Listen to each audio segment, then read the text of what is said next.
Hey guys, welcome to my channel. I got the old rat chopper here. I had to put the 26-inch wheel back on it, but only reason I really changed it because the tube was bad in it, and I had a Goodyear tube. I didn't feel like swapping it. I just swapped a 20-inch on it. I liked how it rides with the 20. It looks pretty good, but I realized I had a flat spot. Probably was a back tire at one point, and it's probably sliding it around. It's soft and not good. Not good for anything over probably 20 mile per hour, but well, also changed the head because the stock head had a crack up toward the front here. But this is the cheap $10 head. I wouldn't recommend it unless if you modify it. I took my grinder and see how deep the fins are.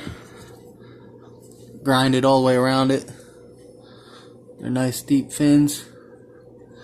About a ½ inch. They was only about 1/8 inch. You can see where the anodizing was right there.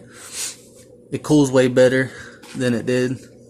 It cools better than the factory head, and it's high compression too. And I remodified the squish band to where it actually has a 47 millimeter wide where it starts instead of, I think it was like 42 or 44.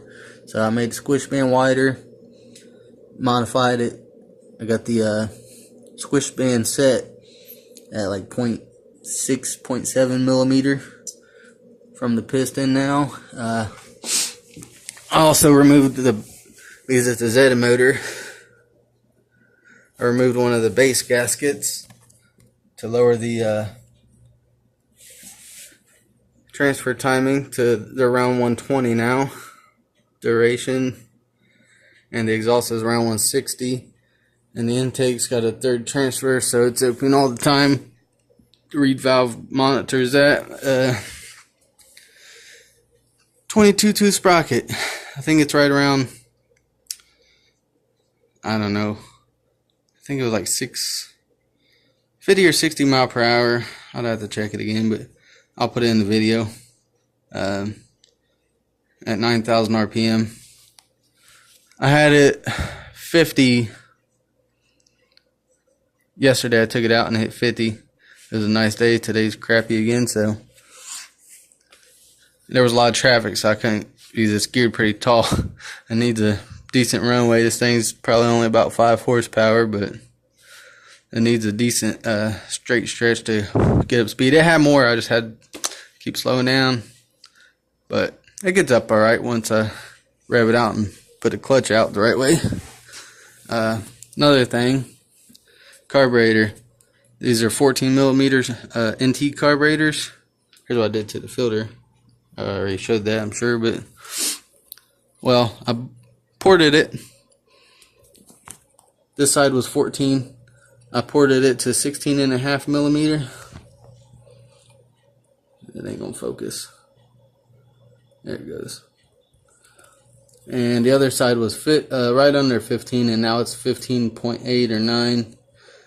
So almost 16 millimeter from 14, almost 2 millimeter larger carburetor. Works great. This was another carburetor, brand new one, so I just put my other jet in it. I had jet right, it runs real smooth, no force stroking, no bogging. Smoke's just right. Running 40-to-1 ratio in it with some cheap 2-cycle oil. And I could have went larger, but I would probably have to use JB Weld. But the carburetor slide goes down all the way, as far as I got it set to. If I went any larger, I would have to modify the slide to be circle shape, because they're a little extra long up here, about another 5 to 10 millimeters up in here. So I could modify it to drop more so it idle lower if I made this tunnel larger. I can, but I like how it runs right here. It's not really restricting it. The pipe's the biggest restriction because it's the stock diameter still, so. And the banana pipe is not the best, so. And this combo works great. Just put it that way. It's smaller RSE. It's not the G2 or the OZ reed, so this setup works great. It's a good setup. Head's better than the stock one. It cools better and it's higher compression, so a little more power there.